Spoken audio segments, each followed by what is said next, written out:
Yo guys, and welcome to a new video. Today I watched A24's The Legend of Ochi.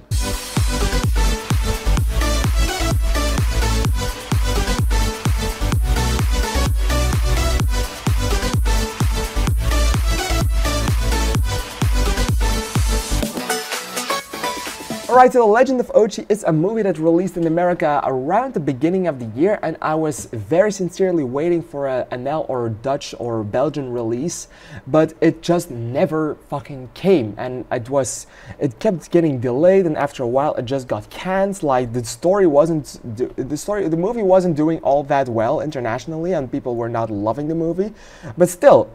It felt like A24, it felt like a kind of a big release. It has a big cast, it has Willem Dafoe, Finn Wolfhard, the girl from Systemsprenger, Helena Zengel, so Emily Watson. So I thought like the cast is big enough for this one to get a wide release or an international release. Then that didn't come, so I was like, okay, maybe I'll just watch the bootleg version when I go to America, and I will hire it there and watch it there, because then I can legally watch it in America. And I thought that might be the greatest idea ever. Didn't get to that point because I had no time in America to watch that. And then on the plane back home, I was flying with Air Canada.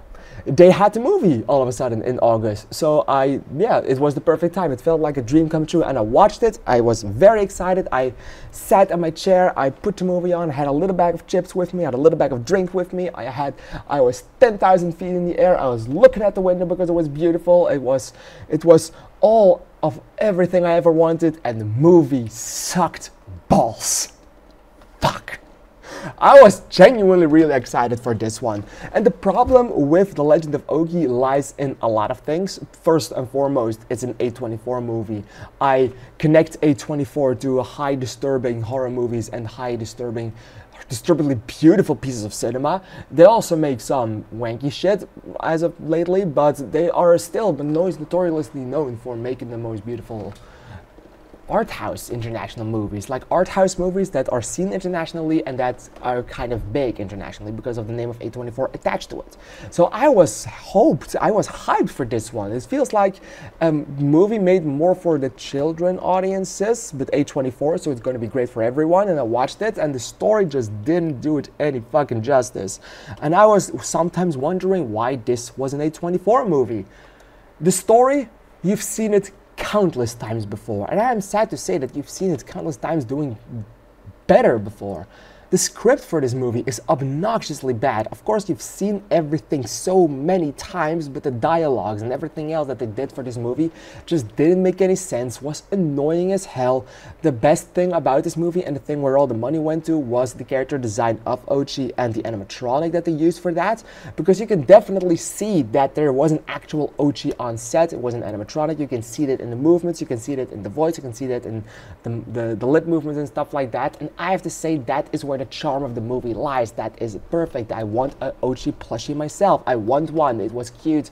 It was nice. The sound that they made was kind of annoying, but luckily enough for us, they didn't fucking use half of the script for that sound. And that's something that really annoyed me. Of course, the design was awesome, but the story was bad. But the dialogues in this movie, after a while, they just decided to, okay, you know what makes this movie better? Have everyone talk that way. And you have entire dialogues. I don't know if you remember the Star Wars Holiday Special, or if you've ever encountered it, or if you've ever tried it. But the Holiday Special is just a compilation of Chewbacca-like creatures, of the Wookiees going to each other the entire movie through, and they just put subtitles on it. This one is the same thing. After a while, there are just highly emotional moments happening, and it's just them going the entire time, and it gets so annoying after a while, and you just don't genuinely give a shit anymore, and it's so incredibly bad. And the characters in this are obnoxious. I hated Willem Dafoe in this. I thought he was awful. I thought he played it very well because it's Willem Dafoe, but you can definitely see that even Willem Dafoe was a little bit bummed out with what he got, and he was just doing it for the paycheck after a while. You can see that in his play, and it's actually kind of funny to see.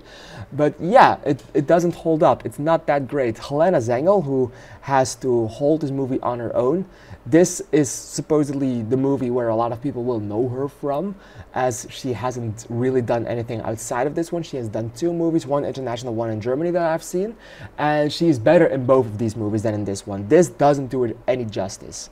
She's not awful in this, but it feels like even she is an automatic pilot, and it's just weird to see. It's wacky. It's not that great. If you want to see her talk English, and if you want to see her doing a lot, she doesn't talk a lot in that other movie, but it's News of the World with Tom Hanks as her co-star. It's a pretty fun movie. It's a pretty good movie. It's actually really great. But if you want to see her shine, and if you want to see her star power as an A-list or as a lead actress, I sincerely hope you will put on Systemsprenger for once. Systemsprenger is a Deutsch movie, a German movie, and it's absolutely incredible. It's about this kid. It has a lot of problems. It's really a problematic child, and the movie revolves around her and how she deals with life and stuff like that. And she screams a lot in that. The movie is awesome. The movie will give you a headache. It's a headache-inducing movie, but it's really fucking good, and I genuinely recommend everyone watching this. Just skip The Legend of Ochi. It's not worth your time. I get why the international release was canned, but still, if you have the chance, go and watch Systemsprenger, alright? I'm going to give The Legend of Ochi 1 star, and that 1 star is purely for the animatronic magic that they created instead of just going for CGI.